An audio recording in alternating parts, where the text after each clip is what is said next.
여러분, 지금 전 세계 해역에서 무슨 일이 벌어지고 있는지 아십니까? 모든 배가 겁에 질려 멈춰 섰단 말입니다. 그런데 유독 미친 듯이 질주하는 배들이 있습니다. 일본은 위험하다며 배를 팔아치우고 중국은 상황 보자며 벌벌 떨고 있을 때 마치 전쟁이 터질 걸 미리 알고 있었다는 듯이 가장 목 좋은 자리를 떡하니 차지한 나라 바로 대한민국입니다. 이제 전 세계 해우는 한국을 빼고는 말이 안 됩니다. 바다판의 중심이 된 한국, 지금 시작합니다. 딱 1초만요. 좋아요와 구독 꾹 부탁드립니다. 호르무즈 해협이 멈췄을 때 유일하게 움직이던 배가 있었습니다. 그건 한국 배였습니다. 더 충격적인 건 그들은 이미 이 상황을 알고 있었던 것처럼 움직였다는 겁니다. 저는 데이비드 로렌스입니다. 영국 런던 출신이고 25년 동안 글로벌 원유 해운 시장만 분석해온 사람입니다. 전 블룸버그 해운시장 수석 애널리스트였고 지금은 싱가포르에서 에너지 컨설팅을 하고 있죠. 수많은 위기를 봐왔습니다. 전쟁도 봉쇄도 폭락도 겪었습니다. 하지만 이번만큼은 달랐습니다. 모든 배가 멈춘 바다 위에서 마치 전쟁을 미리 알고 있었던 것처럼 움직이는 나라가 있었으니까요. 2025년 2월 중동에서 군사 충돌이 터지면서 호르무즈 해협은 사실상 마비 상태에 빠졌습니다. 이 해협은 전 세계 석유 소비량의 약 20%가 통과하는 곳이고 하루에만 약 2천만 배럴의 원유가 이 좁은 바다를 지나갑니다. 그 흐름이 한순간에 끊겨버린 겁니다. 유가는 배럴당 100달러를 순식간에 뚫었고 시장에서는 장기 봉쇄 시 200달러까지 갈 수 있다는 전망이 쏟아졌습니다. 원달러 환율은 1,500원 선에 육박했고 각국 정부는 긴급 에너지 대책 회의를 소집하기 시작했죠. 세계 경제의 심장이 멈추기 직전이었습니다. 저는 그날 싱가포르 사무실에서 실시간으로 시장 데이터를 추적하고 있었습니다. 화면 위에 숫자들이 미친 듯이 요동치고 있었고 전 세계 해운사들로부터 긴급 연락이 쉴 새 없이 쏟아지고 있었죠. 선박 추적 시스템을 열어보니 상황은 제가 생각했던 것보다 훨씬 심각했습니다. 페르시아만 주변의 유조선 수백 척이 항로를 이탈했거나 아예 운항을 멈춰버린 상태였고 들어가지도 못하고 나오지도 못하는 배들이 바다 한가운데 떠 있었습니다. 그때 런던에 있는 동료에게서 전화가 왔습니다. 로렌스, 이번엔 좀 다른 것 같아. 보험사들이 항로 보증을 끊기 시작했어. 보험사가 보증을 끊는다는 건 그 바다를 지나가는 것 자체가 전쟁 수준의 리스크라는 뜻입니다.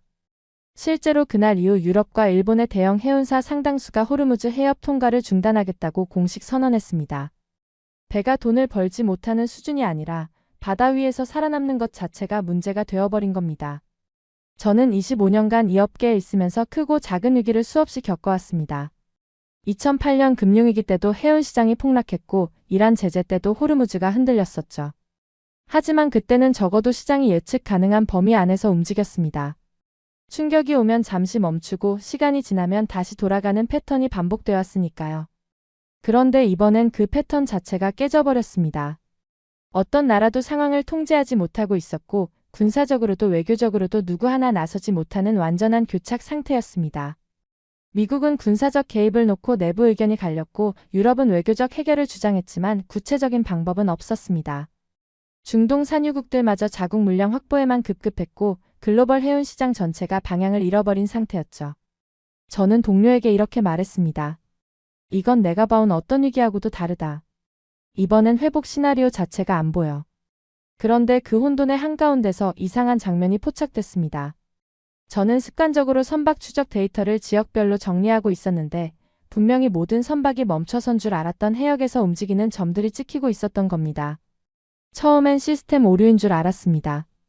이 상황에서 움직이는 배가 있다는 건 상식적으로 말이 안 됐으니까요. 그래서 해당 선박들의 국적과 선사 정보를 하나하나 추적하기 시작했습니다. 결과를 확인한 순간 저는 의자에서 몸을 일으켰습니다. 한국이었습니다. 레이더 위에 남아있던 건 한국 선박들이었습니다. 그것도 한두 척이 아니었습니다. 여러 척의 초대형 유조선이 마치 미리 자리를 잡아둔 것처럼 페르시아만 인근 해역에 포진해 있었죠. 다른 나라 배들은 들어가지 못해서 발을 동동 구르고 있는 상황에서 한국 배들만 이미 가장 유리한 위치를 차지하고 있었던 겁니다. 처음엔 단순한 우연이라고 생각했습니다. 운이 좋아서 타이밍이 맞았을 수도 있고 기존 운항 일정상 우연히 그 해역에 있었을 수도 있다고 스스로를 납득시키려 했죠. 하지만 데이터를 들여다보면 들여다볼수록 전혀 다른 이야기가 보이기 시작했습니다. 이 배들의 이동 경로와 시점을 역추적해보니 전쟁이 터지고 나서 급하게 움직인 게 아니었습니다. 전쟁이 터지기 전부터 이미 그 방향으로 향하고 있었습니다. 저는 화면을 뚫어지게 바라보며 자문했습니다. 이건 대체 뭐지? 우연치고는 너무 정확했고 계획이라고 하기엔 너무 대담했습니다. 25년 동안 이 시장을 분석해오면서 위기 속에서 이런 식으로 살아남은 사례는 본 적이 없었습니다. 그 순간 저는 소름이 돋았습니다.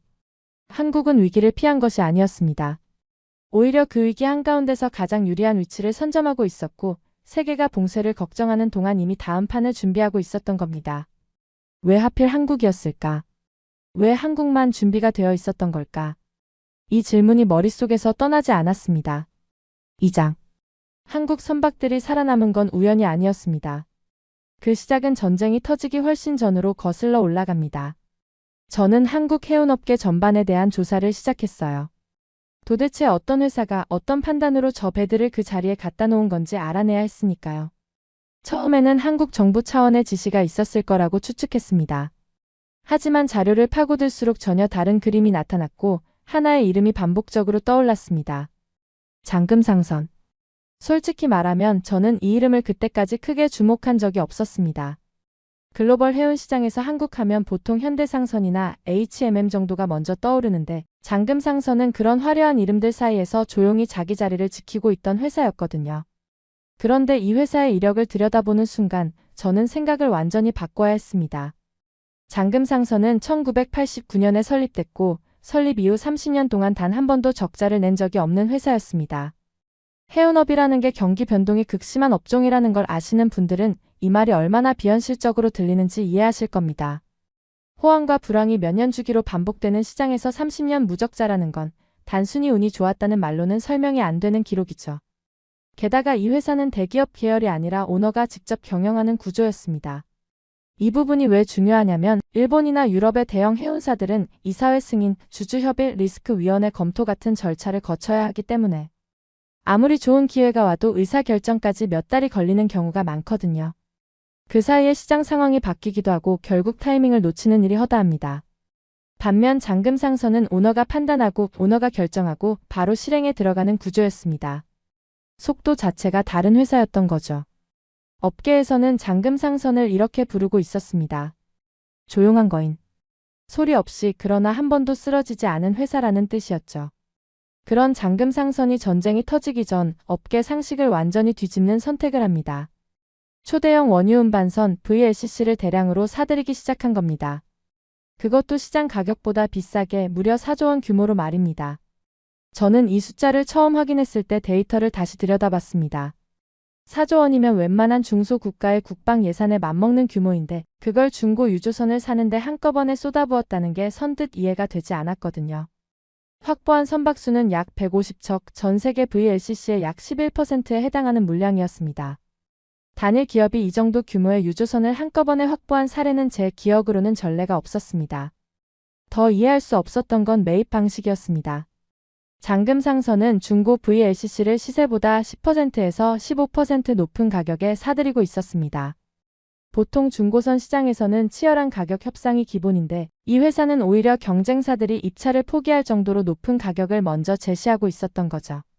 심지어 일본의 이마바리나 미쓰이 같은 주요 조선소에서 건조된 선박들까지 가리지 않고 쓸어 담았습니다. 설령이 15년이 넘는 배도 고가에 매입했는데 이건 업계 상식으로는 도저히 납득이 안 되는 행동이었습니다. 싱가포르에서 만난 한 브로커가 저에게 이런 말을 한 적이 있습니다. 한국 쪽에서 나온 가격을 보고 다들 손을 들었어요. 저 가격에 중고선을 사겠다는 건 우리 기준으로는 말이 안 되는 거였거든요. 런던에 있는 동료 애널리스트도 비슷한 반응이었습니다. 로렌스, 혹시 장금상선이라고 알아? 요즘 중고 VLCC 시장을 혼자서 휩쓸고 다니고 있는데 도대체 뭘 보고 저런 결정을 한 건지 모르겠어. 시장의 반응은 한결같았습니다. 왜 굳이 낡은 배를 비싼 값을 치르면서까지 사들이는 건지 아무도 이해하지 못했습니다. 여기서 한 가지 짚고 넘어가야 할 게 있습니다. 장금상선이 새 배를 주문한 게 아니라 중고 배를 집중적으로 사들였다는 점입니다. 새 선박을 조선소에 발주하면 건조부터 인도까지 최소 3년은 걸립니다. 3년이면 시장 상황이 완전히 뒤바뀔 수도 있고 지금 보이는 기회가 이미 사라져 있을 수도 있죠. 하지만 중고선은 다릅니다. 계약이 끝나는 즉시 바다에 띄울 수 있으니까요. 그러니까 잔금상선은 비싸더라도 지금 당장 투입 가능한 배를 확보하는 데 모든 자원을 집중한 겁니다. 이걸 깨닫는 순간 저는 이 투자의 성격이 전혀 달라 보이기 시작했습니다. 잔금상선은 비싸게 산 것이 아니었습니다. 시간을 산 것이었습니다. 3년을 기다릴 여유 따위는 처음부터 그들의 계산에 없었던 거죠. 이 시점에서 당시 시장 상황을 좀 더 설명드려야 할 것 같습니다. 잔금상선이 투자를 단행하던 시기에 글로벌 해운업계는 완전히 반대 방향으로 움직이고 있었습니다. 특히 일본의 대형 해운사들은 탄소 중립 정책에 따라 기존에 보유하고 있던 노후 디젤 유조선을 정리하고 있었습니다. 친환경 선박으로 교체해야 한다는 방침 아래 오래된 VLCC들을 중고시장에 대량으로 내놓고 있었죠. 일본 입장에서 보면 이건 충분히 합리적인 판단이었습니다. 탄소 규제가 강화되고 있는 상황에서 연료 효율이 낮은 구형 선박을 계속 보유하는 건 비용 부담이 될 수밖에 없었으니까요. 거기에 한국이 높은 가격에도 사겠다고 나서니 일본으로서는 이보다 좋은 매각 타이밍이 없다고 판단한 것도 무리는 아니었습니다. 중국 역시 마찬가지였습니다. 국영 기업 중심의 해운 구조를 가진 중국은 안정성을 최우선으로 두고 있었고 불확실한 시장에서 공격적인 투자를 감행하는 건 그들의 방식이 아니었습니다. 유럽의 해운사들도 크게 다르지 않았죠. 결국 시장 전체가 하나의 방향을 가리키고 있었습니다. 지금은 파는 게 맞다. 그런데 한국만 정반대로 움직이고 있었습니다. 모두가 팔고 있는 자산을 모두가 비싸다고 하는 가격에 한꺼번에 쓸어담고 있었던 겁니다. 다들 미쳤다고 했어요. 저는 자료를 정리하면서 점점 묘한 긴장감을 느끼기 시작했습니다. 25년간 시장을 분석해오면서 이런 패턴은 본 적이 없었거든요. 시장 전체가 한 방향으로 확신할 때 정반대로 움직이는 건 보통 두 가지 중 하나입니다. 아무것도 모르거나 아니면 모두보다 한 발 앞서 있거나 30년 동안 한 번도 실패한 적 없는 회사가 시장 전체의 흐름을 정면으로 거스르고 있다는 건 전자일 가능성은 낮았습니다. 물론 그 시점에서는 아직 확신할 수 없었습니다. 정말 치밀한 전략인지 아니면 거대한 도박인지 판단하기엔 너무 이른 시점이었죠.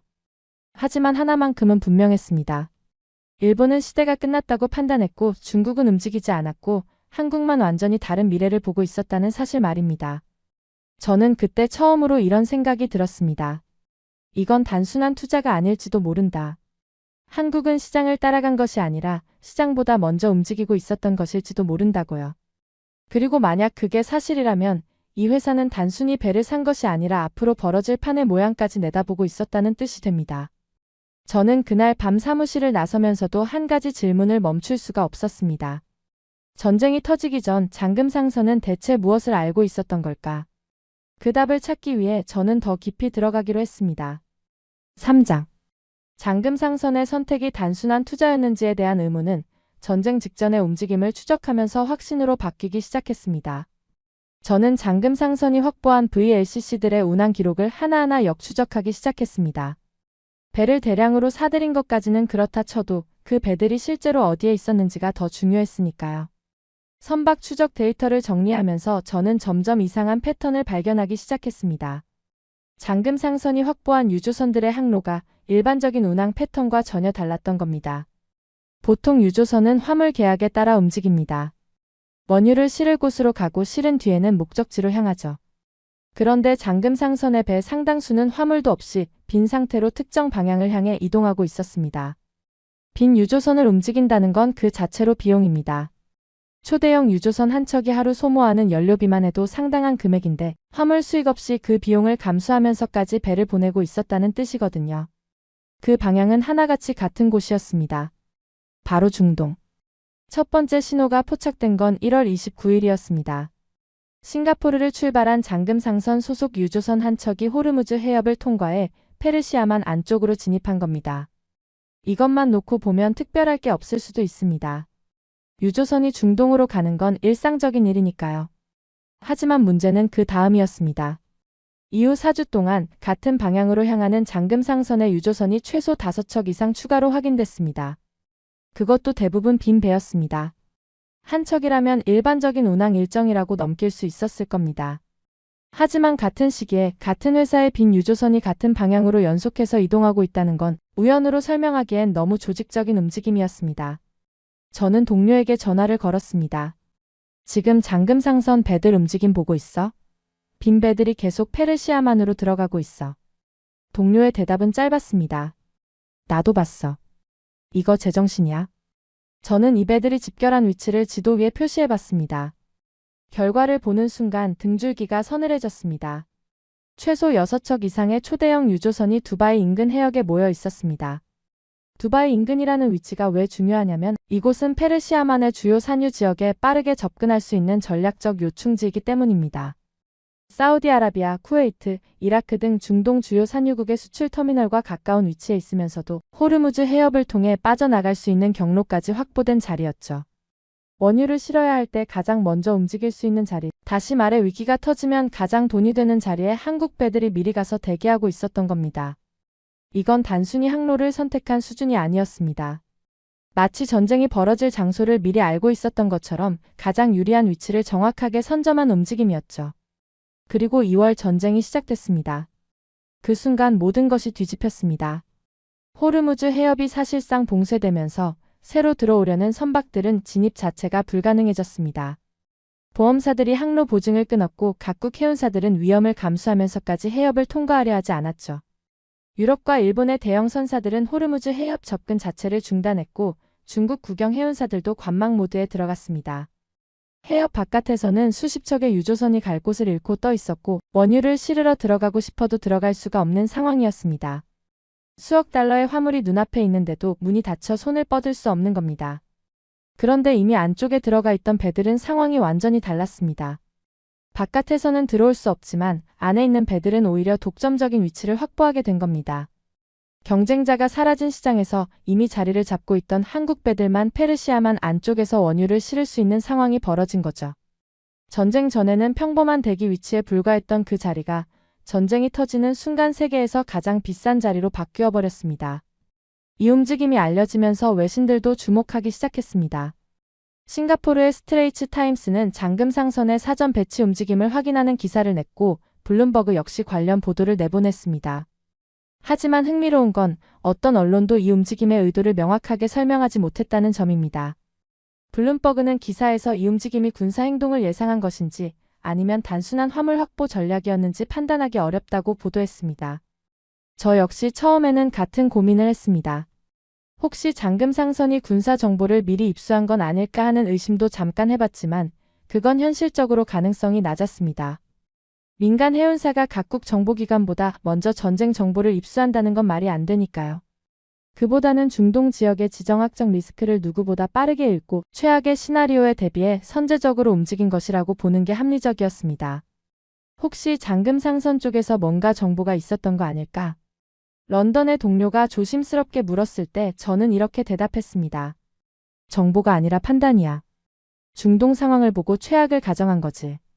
다만 그 판단을 실제 행동으로 옮긴 회사는 전 세계에서 이 회사뿐이었다는 게 문제야. 결과만 놓고 보면 모든 것이 분명했습니다. 전쟁이 터지기 전 잠금상선은 이미 가장 유리한 자리를 확보하고 있었습니다. 다른 해운사들이 상황을 지켜보고 관망하고 신중하게 판단하는 동안 한국의 이 회사는 이미 움직이고 있었던 겁니다.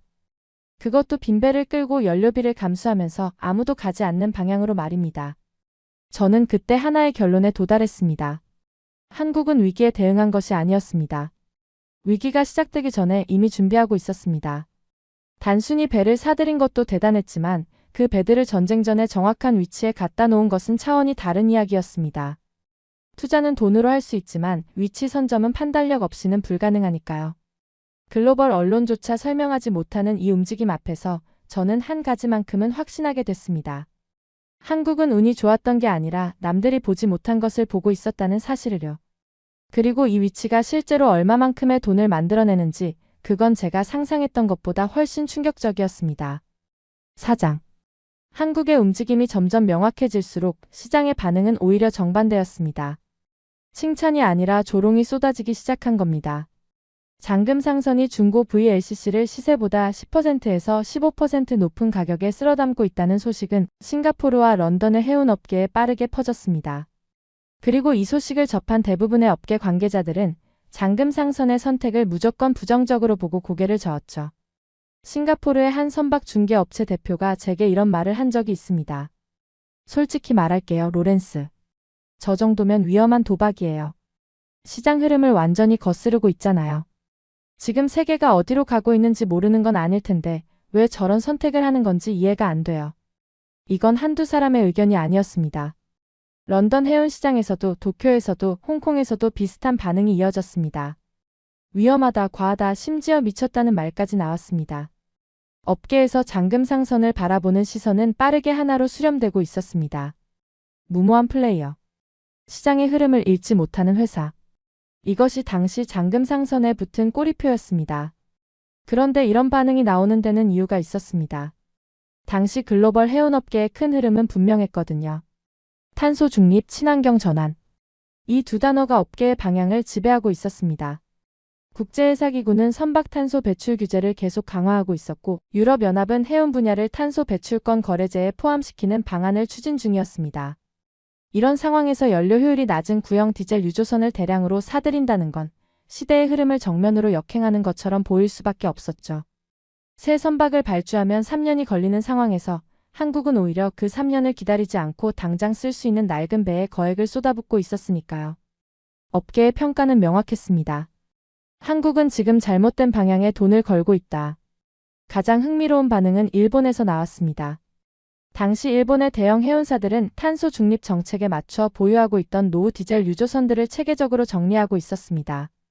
이마바리나 미쓰이 같은 일본 주요 조선소에서 건조된 선박들이 중고 시장에 대량으로 나왔고 잠금 상선은 그 물량을 높은 가격에 매입해갔죠. 일본 해운업계 내부에서는 이 거래에 대해 상당히 만족스러운 분위기가 형성돼 있었습니다. 도쿄에서 열린 해운 컨퍼런스에 참석했을 때 일본 측 관계자 한 명이 제게 이렇게 말한 적이 있습니다. 우리는 최적의 타이밍에 정리한 겁니다. 탄소 규제가 본격화되기 전에 게다가 좋은 가격까지 받았으니까요. 한국이 왜 저걸 사는지는 모르겠지만 우리 입장에선 이보다 좋은 거래는 없었어요. 자신감에 차 있었습니다. 일본의 판단은 논리적으로 완벽했거든요. 세계가 친환경으로 가고 있는데 낡은 디젤 배를 보유할 이유가 없고 거기에 시세보다 높은 가격까지 받았으니 어떻게 봐도 성공적인 매각이었죠. 다만 저는 그 컨퍼런스에서 한 가지가 눈에 들어왔습니다. 일본 측이 매각 결정을 내리기까지의 과정이었습니다. 일본의 대형 해운사들은 조직 구조가 상당히 복잡합니다. 이사회보고 사업부 검토 리스크위원회 심의 주주 설명까지 거치고 나면 하나의 결정이 내려지기까지 상당한 시간이 소요되죠.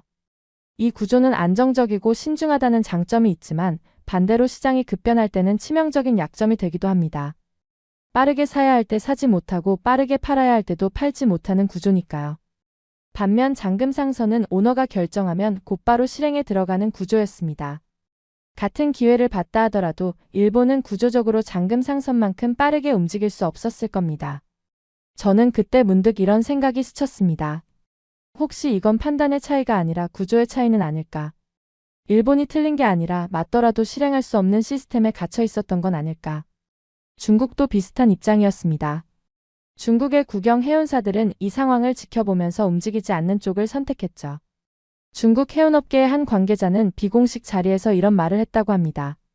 한국의 투자 방식은 너무 공격적이에요. 우리는 안정적인 운영이 먼저입니다. 불확실한 시장에서 저런 규모의 베팅은 위험 부담이 너무 크죠. 유럽도 마찬가지였습니다. 결국 전 세계 해운업계가 한 목소리로 같은 결론을 내리고 있었습니다. 한국은 잘못된 선택을 하고 있다. 일본은 현명하게 팔았고 중국은 현명하게 기다렸고 한국만 무모하게 사들이고 있다. 이것이 당시 시장의 총평이었습니다. 저도 처음에는 이 평가에 동의하는 쪽이었습니다. 솔직히 말하면 잠금 상선의 투자 규모와 매입 방식을 처음 확인했을 때 제 직감도 과하다였거든요. 시장의 다수가 같은 방향을 가리키고 있었고 그 논리도 충분히 설득력이 있었으니까요. 하지만 사전 배치 움직임을 확인한 이후로 제 안에서 뭔가가 계속 걸리기 시작했습니다. 이상하게도 모두가 너무 같은 말을 하고 있다는 사실이 오히려 불안하게 느껴졌던 겁니다. 25년 동안 시장을 분석해오면서 제가 배운 게 하나 있습니다. 시장에서 가장 위험한 순간은 모두가 같은 방향을 확신할 때라는 겁니다. 다수가 맞다고 동의하고 반대 의견이 사라지고 모두가 고개를 끄덕이는 순간. 그 순간이야말로 시장이 가장 크게 틀릴 수 있는 순간이었습니다. 저는 지난 수십 년간 그런 장면을 여러 번 목격해왔거든요. 2008년 금융위기 직전에도 모두가 부동산은 절대 안 떨어진다고 확신했고 유가가 배럴당 140달러를 찍었을 때도 200달러는 간다고 입을 모았습니다. 그리고 그때마다 시장은 다수의 확신과 정반대 방향으로 움직였죠. 지금 이 상황이 바로 그때와 비슷하다는 느낌을 지울 수가 없었습니다. 일본은 확신에 차 있었고 중국은 냉정했고 유럽은 논리적이었습니다.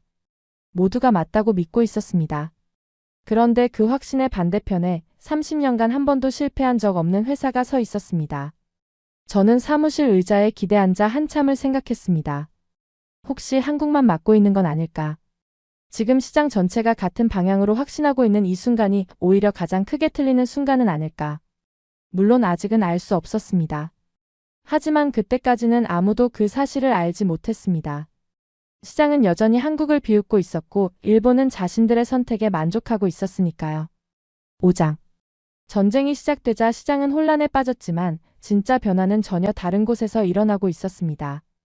돈이 흐르는 방식 자체가 바뀌고 있었던 겁니다. 호르무즈 해협이 봉쇄되면서 원유 수송로가 막혔다는 건 단순히 배가 움직이지 못한다는 뜻이 아니었습니다. 이동이 제한되면서 유조선의 가치를 결정하는 기준 자체가 완전히 달라져 버렸습니다. 평소에는 얼마나 빨리 얼마나 많이 실어 나르느냐가 유조선의 가치를 결정했죠. 하지만 봉쇄 이후에는 그 기준이 뒤집혔습니다. 중요한 건 얼마나 나르느냐가 아니라 지금 어디에 있느냐였습니다. 위치가 곧 돈이 되는 구조로 바뀐 겁니다. 유조선은 더 이상 운송 수단이 아니었습니다. 바다 위에 떠 있는 자산이 된 겁니다. 이 변화가 가져온 첫 번째 충격은 운임이었습니다. 유조선 용선료가 하루 만에 폭등하기 시작한 겁니다. 전쟁 이전까지 초대형 유조선의 하루 용선료는 대략 7천만 원 수준이었습니다. 해운업계에서는 이 정도면 안정적인 수익이라고 봤죠. 그런데 봉쇄 이후 이 숫자가 말 그대로 폭발했습니다. 하루 7천만 원이던 용선료가 7억 5천만 원까지 치솟은 겁니다. 10배입니다. 진짜 미친 폭등이었죠. 하루 만에 수익이 10배가 되는 상황을 저는 25년간 이 업계에 있으면서 단 한 번도 경험한 적이 없었습니다. 런던의 동료에게 이 수치를 전했을 때 전화기 너머로 한참 동안 아무 말이 없었습니다. 로렌스, 그게 하루 수익이라고? 하루야. 잠시 침묵이 흐른 뒤 동료가 말했습니다. 미친 숫자네. 하지만 진짜 놀라운 건 그 다음이었습니다. 배가 움직이지 않아도 돈이 벌리기 시작한 겁니다. 이게 무슨 말인지 설명을 드려야 할 것 같습니다. 봉쇄 상황에서 원유를 실은 유조선이 목적지로 출발하지 못하고 바다 위에 머물게 되면 그 배는 사실상 거대한 해상 저장 시설이 됩니다. 전 세계적으로 육상 원유 저장 탱크는 이미 포화 상태에 가까웠고 추가로 원유를 보관할 공간이 절실한 상황이었습니다. 이때 바다 위에 떠 있는 초대형 유조선이 그 대안이 된 겁니다. 원유를 실은 채 바다 위에 떠 있기만 해도 저장 비용을 받을 수 있는 구조가 만들어진 거죠. 이런 상황에서 초대형 유조선 한 척이 하루에 벌어들이는 해상 저장 수익은 약 50만 달러에 달했습니다. 하나로 환산하면 하루 약 7억 원입니다. 배가 한 발짝도 움직이지 않는데 매일 7억 원이 쌓이는 겁니다. 이건 더 이상 해운이 아니었습니다. 바다 위에서 벌어지는 자산 운용이었죠. 그리고 이 구조에서 돈을 벌 수 있는 건 오직 이미 그 자리에 있었던 배들 뿐이었습니다. 봉쇄 이후에는 새로 진입할 수가 없으니까요. 바깥에 있는 수백 척의 유조선은 아무리 용선료가 폭등해도 그 수익에 접근할 수 없었고 안에 있는 소수의 배들만 독점적으로 이익을 누리는 구조가 형성된 겁니다. 그리고 그 안에 있었던 배들의 상당수가 한국 배였습니다. 장금상선이 전쟁 전에 미리 배치해둔 바로 그 유조선들이었죠. 남들은 갇혀서 고통받고 있었고 한국은 그 자리에서 돈을 벌고 있었습니다. 같은 바다 위에 있었지만 위치 하나로 수익이 수십 배 갈린 겁니다. 투자 회수 속도는 더 충격적이었습니다. 장금상선이 매입한 중고 VLCC 한 척의 가격은 약 8,800만 달러 수준이었습니다. 하나로 대략 1,200억 원이 넘는 금액이죠. 보통 이 정도 규모의 투자는 회수에 수년이 걸리는 게 일반적입니다. 하지만 용선료가 10배로 뛴 상황에서 해상 저장 수익까지 더해지자 계산이 완전히 달라졌습니다. 업계 분석에 따르면 이 속도라면 약 6개월 안에 선박 한 척의 투자금을 전액 회수할 수 있는 수준이었습니다. 6개월 만에 1,200억 원을 회수한다. 투자의 세계에서도 거의 볼 수 없는 수익률입니다. 불과 몇 달 전까지 미쳤다, 도박이다라고 평가받던 그 투자가 순식간에 역사상 가장 완벽한 타이밍의 투자로 바뀌어버린 겁니다. 저는 이 숫자들을 정리하면서 화면 앞에 한참 동안 멍하니 앉아 있었습니다. 타이밍, 위치, 결단력. 이 세 가지가 한꺼번에 맞아떨어진 결과였습니다. 어느 하나라도 빠졌다면 이 결과는 나올 수 없었죠. 배를 사들이기만 했다면 부족했을 겁니다. 위치를 선점하기만 했어도 부족했을 겁니다. 두 가지를 동시에, 그것도 전쟁이 터지기 전에 실행한 회사는 전 세계에서 잔금 상선 하나뿐이었습니다. 하지만 저는 이게 단순한 행운이 아니라는 걸 알고 있었습니다. 한국이라는 나라가 바다 위에서 이 정도의 판단력을 보여줄 수 있게 되기까지 길고 긴 시간이 필요했다는 걸 알고 있었으니까요. 한국은 처음부터 해양 강국이 아니었습니다. 배를 만드는 것조차 불가능하다는 평가를 받던 시절이 있었습니다. 1970년대 한국이 조선업에 뛰어들었을 때 국제시장의 반응은 냉담했습니다. 한국이 배를 만든다고? 허튼 짓 하지 말아라. 일본이 절대 강자로 군림하던 시대에 산업 기반도 기술력도 없는 나라가 배를 만들겠다는 건 무모한 도전으로 보였죠. 하지만 한국은 멈추지 않았습니다. 한 척 한 척 만들어가면서 기술을 쌓았고 일본을 따라잡기 시작했습니다. 그때 1997년 외환위기가 닥쳤습니다. 한국 경제 전체가 휘청거리면서 조선업도 붕괴 직전까지 몰렸죠. 수많은 기업이 쓰러졌고 살아남은 기업들도 간신히 버텨야 하는 상황이었습니다. 그 파도를 간신히 넘기자 이번에는 중국이 거센 가격 경쟁으로 추격해왔습니다. 중국은 막대한 자본과 인력을 앞세워 저가 수주 전략으로 시장을 잠식하기 시작했고 한국 조선업은 다시 한번 생존의 기로에 섰습니다. 하지만 한국은 그때마다 품질과 기술력으로 버텨냈습니다. 중국이 가격으로 밀고 들어오면 한국은 기술로 응수했습니다. 결국 세계 1위 조선 강국의 자리에 올랐고 초대형 유조선과 액화천 연가스 운반선 같은 고부가가치 선박 시장에서는 지금까지도 독보적인 경쟁력을 유지하고 있죠. 지금 바다 위에서 벌어지고 있는 이 결과는 그 오랜 시간의 축적이 만들어낸 것이었습니다. 배를 잘 만드는 나라가 배를 잘 굴리는 나라로 진화한 겁니다. 하루아침에 만들어진 결과가 아니었습니다. 수십 년간 위기를 넘기고 기술을 쌓고 판단력을 키워온 그 과정이 있었기에 가능한 일이었습니다. 그래서 지금 이 결과가 나온 것이었습니다. 그리고 그 결과가 세상에 알려지기 시작하면서 가장 먼저 충격을 받은 곳이 있었습니다. 6장. 한국의 성공이 드러나자 가장 먼저 반응한 곳은 일본이었습니다. 그리고 그 반응은 축하가 아니라 고통이었죠. 불과 몇 달 전까지만 해도 일본 해운업계의 분위기는 자신감 그 자체였습니다. 탄소 중립 정책에 맞춰 노후 유조선을 깔끔하게 정리했고 거기에 시세보다 높은 가격까지 받았으니 완벽한 거래라고 평가했죠. 도쿄 컨퍼런스에서 만났던 그 일본 관계자의 말이 떠올랐습니다. 이보다 좋은 타이밍은 없었어요. 그때는 그 말이 맞는 것처럼 보였습니다. 하지만 지금 상황은 완전히 뒤집혀 있었습니다. 일본이 팔아넘긴 그 배들이 한국 깃발을 달고 하루 수억 원씩 벌어들이고 있었습니다. 일본 조선소에서 만들어져 일본 해운사가 수년간 운항하다가 탄소 중립이라는 이유로 정리한 바로 그 배들이었습니다. 일본이 이제 쓸모없다고 판단한 자산이 한국의 손에서 황금을 찍어내는 기계가 되어버린 겁니다. 저는 도쿄에 있는 지인을 통해 일본 해운업계 내부 분위기를 전해 들었습니다. 충격이라는 말로는 부족할 정도였다고 합니다. 일본 업계 내부에서는 자조 섞인 표현이 돌기 시작했습니다. 일본이 황금 거위를 넘겨줬다. 이 말은 단순한 비유가 아니었습니다. 실제 숫자를 보면 그 고통이 얼마나 큰지 짐작할 수 있습니다. 일본이 팔았을 당시 약 8,600만 달러 수준이던 선박이 전쟁 발발 후 불과 2개월 만에 1억 달러를 넘어서기 시작한 겁니다. 선박 자체의 가치가 오른 것만으로도 수백억 원의 차익이 생겼는데 거기에 하루 수억 원의 운항 수익과 해상 저장 수익까지 더해지고 있었으니 일본 입장에서는 2중, 3중의 손실이었죠. 팔지 않고 가지고 있었다면 지금쯤 천문학적인 수익을 올리고 있었을 텐데 그 배가 한국 회사의 이름으로 바다 위에서 돈을 벌어들이는 걸 지켜봐야 하는 상황이었으니까요. 리스크를 피한 선택이 결과적으로 가장 큰 손실이 되어 돌아온 겁니다. 도쿄의 한 해운 전문지가 이 상황을 분석한 기사를 냈는데 거기에 일본 업계 관계자의 인터뷰가 실려 있었습니다. 우리는 팔았고 한국은 샀습니다. 그리고 결과는 완전히 갈렸습니다. 이 한 문장에 모든 것이 담겨 있었죠. 같은 자산을 두고 같은 시장에서 정반대의 판단을 내린 두 나라. 한쪽은 리스크를 피했고 다른 한쪽은 리스크를 안았습니다. 그리고 시장은 리스크를 아는 쪽에 손을 들어줬습니다. 일본 내부에서는 자성의 목소리도 나오기 시작했습니다. 리스크를 피하다가 기회를 놓쳤다. 우리의 시스템은 안정적이지만 이런 순간에는 치명적인 약점이 된다. 이런 분석이 일본 해운업계 보고서에 등장하기 시작한 겁니다. 저는 이 상황을 보면서 일본의 판단이 틀렸다고 단정하기는 어렵다고 생각했습니다. 그 시점에서 일본의 선택은 논리적으로 합리적이었으니까요.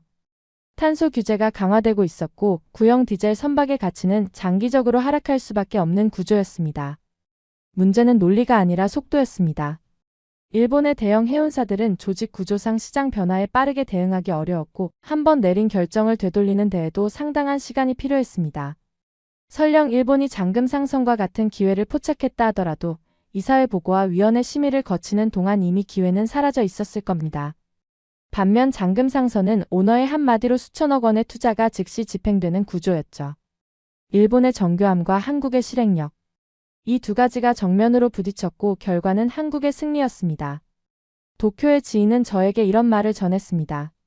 일본 업계에서는 지금 잔금 상선이라는 이름이 금기어 수준이에요. 그 이름만 나오면 회의실 분위기가 싸해집니다. 그만큼 깊은 상처였던 겁니다. 저는 영국 사람이고 이 시장을 제3자의 시선으로 바라보는 입장입니다. 그런 제가 봐도 이번 결과는 단순히 한쪽이 돈을 벌고 다른 쪽이 손해를 본 수준이 아니었습니다. 일본이 수십 년간 쌓아온 해운 강국으로서의 자존심이 흔들리는 장면이었습니다. 그리고 그 자존심을 흔든 것이 다름 아닌 한국이라는 사실이 일본에게는 더 뼈아프게 느껴졌을 겁니다. 하지만 이건 일본만의 이야기가 아니었습니다. 이 상황을 훨씬 더 무겁게 받아들이고 있는 곳이 있었습니다. 중국이었습니다. 중국이 긴장한 이유는 일본과는 성격이 달랐습니다. 일본은 이미 벌어진 결과에 대한 후회였지만 중국은 앞으로 벌어질 상황에 대한 경계였습니다. 잔금 상선이 전 세계 VLCC의 약 11%를 확보하고 단기 유통 물량의 상당 부분을 장악하고 있다는 건 중국 입장에서 단순한 경쟁사의 성공이 아니었습니다. 중국은 세계 최대의 원유 수입국입니다. 매일 막대한 양의 원유를 바다를 통해 들여와야 하는 나라인데 그 원유를 실어 나르는 배의 상당 부분을 한국 회사가 쥐고 있다는 건 구조적 위협으로 느껴질 수밖에 없었죠. 중국의 국영 해운사들은 규모 면에서는 세계 최대급이었지만 이번 위기에서 잔금 상선처럼 기민하게 움직이지 못했다는 사실이 내부적으로 큰 충격을 줬습니다. 규모가 크다고 시장을 지배하는 게 아니라 판단이 빠른 쪽이 시장을 움직인다는 걸 이번 사태가 증명해버렸으니까요. 지금 당장은 경제적 경쟁의 문제지만 상황이 악화되면 에너지 안보의 문제로 번질 수 있었습니다. 중국 해운업계 내부에서는 잔금 상선을 아시아 해운 시장에서 가장 위협적인 존재로 인식하기 시작했다는 소식이 들려왔습니다. 싱가포르에서 만난 중국 측 관계자 한 명이 제게 조심스럽게 이런 말을 한 적이 있습니다. 잔금 상선의 성장 속도가 우리 예상보다 훨씬 빠릅니다. 이건 단순히 한 회사의 문제가 아니에요. 시장 구조 자체가 바뀔 수 있는 수준입니다. 그 말투에서 느껴지는 건 존경이 아니었습니다. 경계였습니다. 중국에게 이건 단순한 돈 문제가 아니라 권력의 문제였기 때문입니다. 저는 이 장면을 보면서 하나의 사실을 확신하게 됐습니다. 한국의 선택은 단순히 돈을 번 것에서 끝나지 않았습니다. 이 결과는 아시아 해운 시장의 권력 구조 자체를 흔들고 있었습니다. 일본은 자신들이 만든 배를 한국에 넘긴 대가를 뼈저리게 체감하고 있었고 중국은 한국이라는 존재를 더 이상 무시할 수 없는 위치에서 마주하게 됐습니다. 한국의 성공이 남들에게는 손실과 공포로 다가왔다는 점이 이 사건의 무게를 말해주고 있었습니다. 몇 달 전만 해도 시장에서 한국을 무모한 도박꾼이라고 불렀던 사람들이 이제는 한국의 다음 수를 걱정하기 시작한 겁니다. 판이 바뀌고 있었습니다. 그리고 그 변화의 중심에 한국이 서 있었습니다. 7장. 일본의 후회와 중국의 경계가 확산되는 동안 시장에서는 단순한 수익을 넘어 더 중요한 변화가 나타나기 시작했습니다. 가격 결정의 구조가 바뀌고 있었던 겁니다. 전쟁 이후 해운 시장이 재편되면서 하나의 사실이 점점 명확해지고 있었습니다. 이 시장에서 중요한 건 돈도 기술도 규모도 아니었습니다. 누가 배를 가지고 있느냐. 그것이 전부였습니다. 초대형 유조선의 공급이 극도로 제한된 상황에서 배를 보유하고 있는 쪽이 협상의 주도권을 쥐는 구조가 만들어진 겁니다. 새 선박을 발주해도 3년은 걸리고 중고선 시장은 이미 잔금 상선이 상당 부분을 쓸어 담은 뒤였으니 단기간에 공급을 늘릴 방법이 사실상 없었죠. 배를 가진 자가 가격을 말하고 배가 없는 자는 그 가격을 따르는 구조. 시장의 권력이 화주에서 선주로 넘어가고 있었습니다. 그리고 그 선주 가운데 가장 강력한 위치에 있었던 것이 잠금상선이었습니다. 잠금상선은 단기 유통시장에서 약 25% 수준의 물량을 확보하고 있었고 VLCC 현물시장에서의 영향력은 약 24%에 달했습니다. 이 숫자가 의미하는 바를 이해하려면 현물시장의 특성을 좀 알아야 합니다. 장기 계약이 아닌 현물시장에서는 그때그때 가용한 선박을 확보해야 하는데 그 가용 선박의 4분의 1을 한 회사가 쥐고 있다는 건 엄청난 영향력입니다. 원유를 급하게 실어야 하는 화주 입장에서는 잠금상선이 제시하는 조건을 거부하기가 매우 어려운 상황이 된 거죠. 선택지가 없으니까요. 다른 선사에 연락해도 빈배가 없고 있다 해도 위치가 맞지 않거나 일정이 안 맞는 상황이 반복됐습니다. 이건 독점은 아니었지만 시장에서 결정적인 목소리를 낼 수 있는 위치였습니다. 실제로 운송 비용의 변화를 보면 이 구조가 어떤 결과를 만들어내고 있었는지 확인할 수 있습니다. 중동에서 아시아로 향하는 원유 운송 비용은 배럴당 약 20달러 수준까지 상승했습니다. 이 숫자가 얼마나 충격적인지 감이 안 오실 수 있는데 전쟁 이전의 평균 운송 비용이 배럴당 약 2.5달러였다는 걸 말씀드리면 이해가 되실 겁니다. 약 8배입니다. 같은 양의 원유를 같은 거리만큼 옮기는데 드는 비용이 8배로 뛴 겁니다. 물론 이 상승의 원인이 잠금상선 하나에 있는 건 아닙니다. 전쟁과 봉쇄로 인한 공급 부족이 근본 원인이었죠. 하지만 제한된 공급 속에서 상당한 물량을 확보하고 있는 기업이 가격 협상에서 유리한 위치에 설 수밖에 없다는 건 자명한 사실이었습니다. 이 상황에 대해 영국 해운업계에서도 본격적인 분석이 나오기 시작했습니다. 런던에서 열린 에너지 해운 포럼에서 제가 오래 알고 지낸 영국의 한 해운 전문가가 공개 석상에서 이런 발언을 했습니다. 현재 VLCC 현물 시장에서 잠금상선의 영향력은 단순한 대형 선사 수준을 넘어섰습니다. 이 정도면 시장 가격 형성에 영향을 줄 수 있는 수준이라고 봐야 합니다. 이건 업계 내부에서도 상당히 무게감 있는 발언이었습니다. 한국의 한 해운사가 글로벌 원유 운송 시장의 가격 형성에 영향을 줄 수 있다는 평가를 영국 전문가가 공식 자리에서 인정한 거니까요. 포럼이 끝난 뒤 여러 참석자들이 저에게 다가와 잠금상선에 대해 물었습니다. 로렌스, 당신은 아시아 시장을 오래 봐왔잖아. 잠금상선이 앞으로 어디까지 갈 수 있다고 보나? 1년 전만 해도 아무도 관심을 갖지 않던 이름이었는데 이제는 런던의 해운 전문가들이 이 회사의 미래를 진지하게 논의하고 있었습니다. 저는 이 장면을 보면서 제가 이 업계에 발을 들인 이후 아시아 해운 시장에서 이런 수준의 영향력을 행사한 단일 기업은 거의 본 적이 없다는 걸 다시 한번 실감했습니다. 물론 중국의 코스코나 일본의 상선미쓰이 같은 거대 기업들이 있었지만 그들은 국가의 뒷받침을 받는 대형 조직이었습니다. 반면 잠금상선은 국가 지원 없이 순수하게 기업의 판단과 실행력만으로 이 위치까지 올라온 겁니다. 이게 얼마나 이례적인 일인지 업계에 있는 사람이라면 누구나 알 수 있을 겁니다. 시장의 반응도 확연히 달라지기 시작했습니다.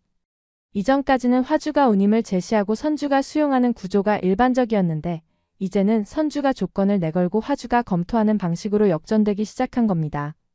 특히 잠금상선이 보유한 선박에 대해서는 화주들이 먼저 연락을 해오는 상황이 벌어지고 있었습니다. 배를 빌릴 수 있느냐가 아니라 어떤 조건이면 빌려줄 수 있느냐로 질문의 방향이 바뀐 거죠. 이건 단순한 가격 상승이 아니었습니다. 협상력의 이동이었습니다. 한국은 이제 가격을 따르는 쪽이 아니라 가격을 협상하는 쪽에 서게 된 겁니다. 이 구조적 변화는 일본과 중국 모두에게 실질적인 압박으로 작용하고 있었습니다. 일본의 정유사들은 중동산 원유를 들여올 때 이전보다 훨씬 높은 운송 비용을 감수해야 했고 그 비용의 상당 부분이 한국 선사에 지불되고 있었습니다. 자신들이 팔아넘긴 바로 그 배에 자신들이 돈을 내고 원유를 실어야 하는 상황이 된 겁니다. 이건 단순한 시장 경쟁을 넘어 일종의 구조적 역전이었습니다. 중국 역시 마찬가지였습니다. 세계 최대 원유 수입국인 중국이 원유를 안정적으로 확보하려면 유조선이 필수인데 그 유조선의 상당 부분을 한국 회사가 쥐고 있다는 건 중국의 에너지 공급망에 새로운 변수가 생겼다는 뜻이었죠. 한국을 무시하면 자국의 에너지 수급에 차질이 생길 수 있는 그런 상황이 현실로 다가오고 있었습니다. 런던의 동료가 저에게 이런 말을 한 적이 있습니다. 로렌스, 솔직히 말할게. 나는 잠금상선이 이 정도까지 올라올 줄 몰랐어. 배를 많이 가진 회사는 전에도 있었지만 이렇게 정확한 타이밍에 정확한 위치에서 시장을 움직이는 경우는 처음이야. 저도 같은 생각이었습니다. 물론 이것이 시장 지배라고 말할 수는 없었습니다. 하지만 현물시장이라는 특정 영역에서 위기라는 특정 상황에서 한국의 이 회사가 가진 영향력은 누구도 부정할 수 없는 수준이었습니다. 시장을 지배한 것은 아니었지만 그에 가까운 위치에 올라서 있었습니다. 한국은 이제 선택을 강요받는 쪽이 아니었습니다. 선택지를 제시하는 쪽이 되어 있었습니다. 무시하면 손해보는 상황. 그것이 지금 한국이 만들어낸 현실이었습니다. 8장. 이번 사건은 단순히 한 해운사가 돈을 번 이야기가 아니었습니다. 저는 이 사건을 처음부터 끝까지 지켜보면서 그 의미가 훨씬 더 깊은 곳에 있다는 걸 깨달았습니다. 에너지를 실어 나르는 해운산업은 대부분의 사람들에게는 보이지 않는 산업입니다. 원유가 중동에서 아시아까지 어떻게 오는지, 그 과정에서 어떤 배가 어떤 바다를 건너는지 일반적으로는 관심을 가질 일이 없죠. 하지만 이 보이지 않는 산업이 멈추는 순간 세계 경제는 곧바로 흔들립니다. 주유소에서 기름값이 오르고 공장이 멈추고 물가가 치솟고 사람들의 일상이 흔들리기 시작하죠. 에너지를 움직인다는 건 결국 경제를 움직인다는 뜻입니다. 원유를 생산하는 것도 중요하지만 그 원유를 필요한 곳에 제때 실어다 주는 것은 그에 못지않게 중요합니다. 아무리 석유가 많아도 실어 나를 배가 없으면 소용이 없고 배가 있어도 갈 수 없는 바다라면 마찬가지니까요. 그리고 이번 호르무즈 해협 사태는 그 보이지 않는 혈관이 막혔을 때 세상이 얼마나 빠르게 무너질 수 있는지를 적나라하게 보여줬습니다. 하지만 이번 사태가 보여준 것은 공포만이 아니었습니다. 위기 속에서도 결과를 만들어내는 나라가 있다는 사실, 그리고 원유 수송이라는 영역이 단순한 물류가 아니라 국가 간 협상력과 직결되는 전략 자산이라는 사실을 세상에 드러내줬습니다. 평화로운 시기에는 누가 배를 가지고 있는지 아무도 신경 쓰지 않습니다. 하지만 위기가 터지는 순간 그 배를 가진 나라가 협상 테이블에서 어떤 위치에 앉게 되는지가 결정됩니다. 이번에 그 자리에 앉은 건 한국이었습니다. 이번 사건의 전체 그림을 한번 정리해 보겠습니다. 한국의 잔금상선은 전쟁이 터지기 전에 4조 원을 투자해 전 세계 초대형 유조선의 약 11%를 확보했습니다. 그리고 전쟁 직전 빈 유조선들을 페르시아만 인근에 미리 배치했죠. 전쟁이 터지자 이 배들은 하루 만에 용선료가 10배로 뛰는 시장에서 독점적 수익을 올리기 시작했고 움직이지 않고도 해상 저장만으로 하루 수십만 달러를 벌어들였습니다. 단기 유통시장의 약 25%를 장악하면서 가격 협상력까지 확보했고 운송 비용은 기존 대비 약 8배까지 상승했습니다. 이 모든 결과가 하나의 회사에서 하나의 판단 아래 만들어진 겁니다. 투자, 선박 확보, 위치 선점, 시장 영향력. 네 단계가 순차적으로 맞물리면서 만들어낸 결과였고 어느 한 단계라도 빠졌다면 이 그림은 완성되지 않았을 겁니다. 이건 단순히 잔금상선이라는 한 기업의 성공을 넘어 한국이라는 나라의 산업 경쟁력이 위기 상황에서 어떤 결과를 만들어낼 수 있는지를 보여준 사례였습니다. 저는 25년간 이 시장을 분석해오면서 위기 때마다 각국이 어떻게 대응하는지를 가까이에서 지켜보았습니다. 그리고 이번 사태에서 세 나라의 대응은 극명하게 갈렸습니다. 일본은 신중했습니다. 탄소 중립이라는 큰 흐름에 맞춰 체계적으로 움직였고 리스크를 최소화하는 방향으로 판단했습니다. 그 판단은 논리적으로 틀리지 않았습니다. 하지만 신중함이 지나치면 기회를 놓칩니다. 일본은 정확히 그 지점에서 대가를 치렀죠. 시스템이 안정적이었기에 큰 실수는 없었지만 시스템이 느렸기에 큰 기회도 잡지 못했습니다. 일본의 교훈은 명확했습니다. 맞는 판단이라도 실행이 느리면 결과는 달라질 수 있다는 것. 중국은 규모가 컸습니다. 세계 최대의 해운선대를 보유하고 있었고 국영 기업 중심의 탄탄한 구조가 있었습니다. 하지만 규모가 곧 경쟁력은 아니었습니다. 중국의 시스템은 안정적인 상황에서는 강력하지만 위기처럼 빠른 판단이 필요한 순간에는 오히려 무겁게 작용했습니다. 거대한 조직이 방향을 바꾸려면 시간이 필요하고 그 시간 동안 시장은 이미 움직여버리니까요. 중국의 교훈도 분명했습니다. 크다고 강한 게 아니라 빠른 쪽이 이긴다는 것. 그리고 한국은 달랐습니다. 한국은 일본만큼 크지도 않았고 중국만큼 많은 자원을 가진 것도 아니었습니다. 하지만 한국에게는 다른 두 나라에 없는 것이 있었습니다. 빠른 판단과 즉각적인 실행력이었습니다. 위기의 신호를 읽고 그것을 실제 행동으로 옮기는 데까지 걸린 시간이 다른 어떤 나라보다 짧았습니다. 4조 원을 투자하는 결정, 빈 유조선을 중동에 배치하는 결정, 시장 전체의 흐름을 거스르는 결정. 이 모든 것이 다른 나라들이 회의실에서 보고서를 검토하는 동안 이미 실행되고 있었습니다. 한국은 제한된 자원 속에서도 빠른 판단과 실행으로 결과를 만들어냈고 그 결과는 규모가 훨씬 큰 경쟁자들을 압도하는 수준이었습니다. 저는 이 세 나라의 대응을 비교하면서 결국 결과를 만든 건 크기가 아니라 선택의 속도였다는 사실을 다시 한번 확인했습니다. 일본은 신중했지만 느렸고 중국은 컸지만 무거웠고 한국은 작았지만 빨랐습니다. 그리고 이 위기에서 가장 큰 결과를 만들어낸 건 한국이었습니다. 돌이켜보면 이 사건을 추적하는 동안 저 자신의 생각도 완전히 바뀌어 있었습니다. 처음에 저는 일본이 가장 안정적이라고 생각했습니다. 한국은 공격적이지만 위험한 선택을 하고 있다고 봤죠. 하지만 사건이 진행될수록 제 판단은 계속해서 수정돼야 했습니다. 한국의 움직임은 단순한 투자가 아니라 시장의 구조를 읽은 결과였고 그 결과가 현실로 나타나면서 저는 인정해야 했습니다. 한국은 해운 시장에서 가격에 영향을 줄 수 있는 위치까지 올라왔다는 것을요. 이건 단순히 배를 많이 가진 것의 문제가 아니었습니다. 배를 가지고 어떻게 움직이느냐, 언제 어디에 배치하느냐, 그리고 그 판단을 얼마나 빠르게 실행하느냐. 그 모든 것을 해낸 나라가 한국이었다는 사실이 영국인인 저에게도 깊은 인상을 남겼습니다. 런던의 동료가 마지막으로 저에게 이런 질문을 한 적이 있습니다. 로렌스, 이번 일을 보면서 한국에 대한 생각이 바뀌었어? 저는 잠시 생각한 뒤 이렇게 대답했습니다. 바뀐 게 아니라 확인된 거야. 한국은 원래 이런 나라였어. 다만 세계가 그걸 몰랐을 뿐이지. 한국은 더 이상 흐름을 따라가는 나라가 아니었습니다. 특정 상황에서는 흐름을 만들어낼 수 있는 위치까지 올라와 있었습니다. 그리고 저는 그 이유를 알고 있었습니다. 이건 하루아침에 만들어진 결과가 아니었습니다. 배를 만들지 못하던 시절부터 시작해서 세계 1위 조선 강국이 되기까지 외환위기의 파도를 넘기고 중국의 추격을 견뎌내면서 쌓아온 수십 년의 경험과 판단력이 있었기에 가능한 일이었습니다. 한국이라는 나라는 한 번도 쉬운 길을 걸어온 적이 없었습니다.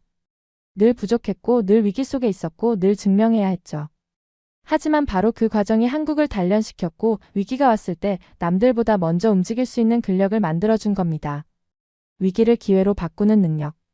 그것은 한국이 오랜 시간에 걸쳐 몸으로 익혀온 생존의 방식이었습니다. 저는 싱가포르 사무실 창밖으로 바다를 바라보며 생각했습니다. 저 바다 위 어딘가에서 지금 이 순간에도 한국의 배들이 움직이고 있을 겁니다. 원유를 싣고 세계 경제의 피를 순환시키면서 말이죠. 25년간 이 시장을 봐왔지만 한국이라는 나라가 이 정도의 존재감을 보여준 순간은 이번이 처음이었습니다. 그리고 이건 끝이 아니라 시작이라는 느낌이 들었습니다. 작지만 강한 나라. 결과를 만들어낼 수 있는 나라. 오랜 시간 선택을 쌓아온 나라. 한국은 바로 그런 나라였습니다. 세계가 멈춘 바다 위에서 한국만 움직이고 있었습니다. 모두가 팔 때 사들였고 모두가 멈출 때 자리를 잡았고 모두가 비웃을 때 결과를 만들어냈습니다. 일본은 후회했고 중국은 긴장했고 영국의 전문가는 인정했습니다. 이것이 우연이었을까요? 아닙니다. 수십 년간 위기를 넘기고 기술을 쌓고 판단력을 키워온 나라만이 보여줄 수 있는 결과였습니다. 여러분은 이런 나라의 국민입니다. 작지만 세계를 움직이는 나라, 위기 앞에서 가장 먼저 답을 찾는 나라.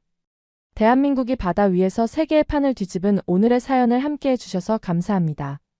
지금까지 우인스의 수진이었습니다. 오늘도 끝까지 함께해 주셔서 정말 감사합니다.